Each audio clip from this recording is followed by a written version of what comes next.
clearly we're getting closer and closer to the release of the PlayStation 5 Pro.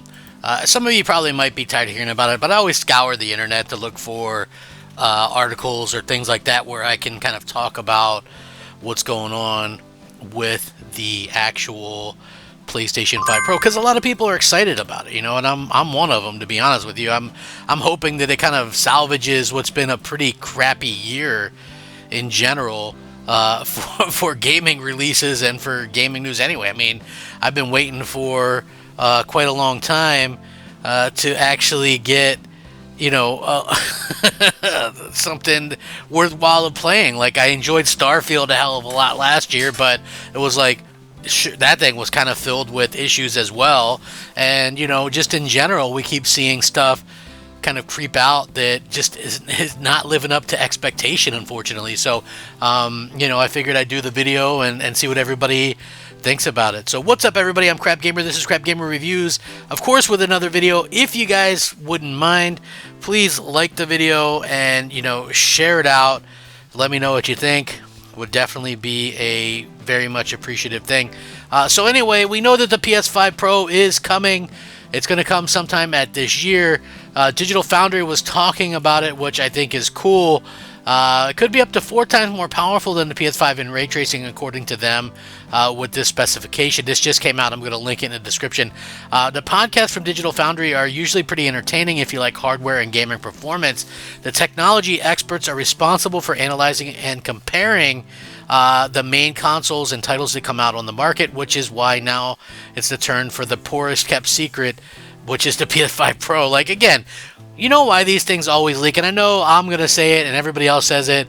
It's not confirmed until they confirm it. Everything is just a rumor. This is the thing. When you're dealing with something like this, Sony sends out dev kits and all this information to everybody, even the smallest little developers, right? And back when the PS4 Pro and Xbox One X were coming out, that's how I got a hold of those documents and stuff like that, was because I know some small level developers, and they were willing to share some of the secrets with me. So this happens, right? I mean, it does, but it's still fun to kind of talk about. I get it, some people are tired of it, but at the same point in time, I think a lot more people are interested in hearing what's going to be happening. So although Sony has not yet even officially announced it, it's known that multiple studios are already working with it at the specification level, thanks to these leaks that we've had. Digital Foundry pointed out that the new ray tracing features could be up to 4 times more powerful than those seen in the PlayStation 5, thanks to RDNA 4 architecture as well as other previously mentioned features. Ray tracing would experience a significant leap in all areas, with performance being the main one. So yeah, when we see stuff like that in Digital Foundry really kind of talking up the PlayStation 5 Pro, I think it's a good thing. They've also, kind of really done a good job at sort of talking about what's going on. I think is a smart thing. When it comes to hardware, I think we all kind of want to see what's next. And, we've waited so many years to kind of get some kind of idea. Like, a lot of us thought maybe we'd get a Switch 2 by now. That we'd see something like the PS5 Pro or an Xbox Pro, something along those lines. And, again, at the end of the day, we're seeing that that's not necessarily the case. So hopefully we can see something that's just going to blow us all away with the PS5 Pro, and that's kind of where I'm at with all of this. I feel like it's been a little bit underwhelming, but if we can see some of these things in action, like according to this, we could see a significant better graphics and stuff like GTA 6, among other games as well, including like Call of Duty. We could see, like, if you already think of it, stuff like Death Stranding looked incredible, and now we have stuff like Death Stranding 2, which could look even better, which I think is a pretty fair talking point in and of itself. We're coming into a particular point in gaming where Xbox games can end up on PlayStation, and so if that happens, PlayStation would be the best console to play Xbox games. Think about that for a second. That is a crazy thought to me. That's kind of a crazy idea, and yet here we are, and it's like something that could really be the truth. And, I think that that's going to be something that affects a lot of gamers and a lot of people's mentalities going forward is, hey, you know what? We've got this console. We've got, Sony is like allowing Xbox games, or Xbox is kind of begging Sony to put their games on PlayStation. To be completely honest with you, man, if I was PlayStation, I'd say screw you, Xbox. We're not going to put our games there. I know that sounds kind of funny or whatever, but think about that for a second, man. I mean, you would really be kind of screwed. I mean, yeah, the multi-platform stuff like Call of Duty, I'd keep that there. But if Microsoft was like, hey, yeah, we want to put, Gears of War on the PlayStation, if I were Sony, I'd say hell no. You guys kind of made your bed, lay in it, and we'll see what happens from there because it's just the truth. You know what I mean? Like every time, like I think Sony, if I'm Sony, you want to at least keep the sort of illusion of of competition, right? Even if there is no competition, which to be quite frank about it, there isn't.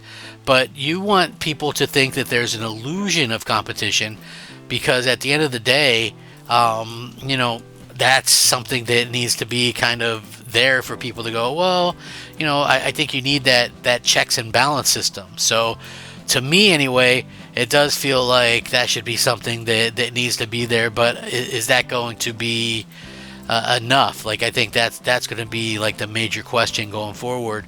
And at the end of the day, I think that it really kind of comes down to how the software looks, if there's a demonstrable difference there. If there is a difference there, then I think we could see people flock and adopt to the PlayStation 5 Pro at a real fast clip, you know what I mean? Because if you think about it, a lot of people, and maybe those people that are holding off, right, the people that are originally holding off, maybe they tried to get a PS5 at a time, and then as time passed, they weren't able to, and they were just like, because the rumors of the PS5 Pro have been circulating for 2 years now, so maybe those people were just content playing what they had on PS4 or PS4 Pro, and now they're going to jump to the PS5 Pro.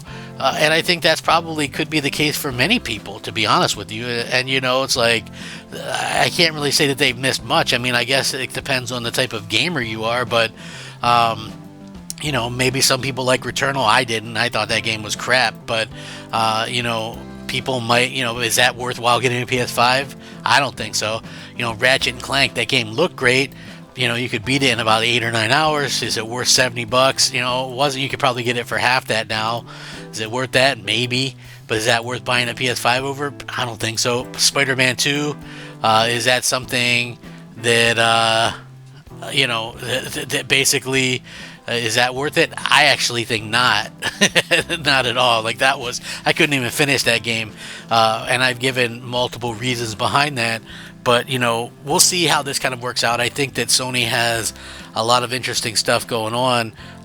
It really just kind of comes down to, are they going to be able to win over the general public with some kind of idea that, hey, this is going to be what we're going to do, and this is what we're going to, and this is what we're going to showcase, and, people are going to really respond to that. I think that that's kind of what it comes down to, and I think having the right amount of first party stuff is going to be key going forward. Like that to me, more than anything, right? You can't pull a Microsoft here. You have to show stuff. You have to go, okay, this is why you need to get a PS5 Pro. This is exactly what it can do. It can do this. Like here's this running against a regular PS4. Here's this running against an Xbox Series X. And don't worry, Digital Foundry is already going to do enough kind of these comparisons, and and the comparisons are going to feel really bad if you're an Xbox fan, because they're going to show a huge difference between Xbox versions and PlayStation versions, and that's just how it's going to be, to be honest with you. Like, we're not going to see, it's not going to be some little tiny difference. It's going to be a massive difference, and unfortunately for Xbox fans, you're kind of stuck with what you got, because Microsoft is definitely not going to come out with something that that's going to really kind of do anything crazy. It's just not. So hopefully we can see something that's going to be amazing on this. I'm looking forward to that myself, so we'll see.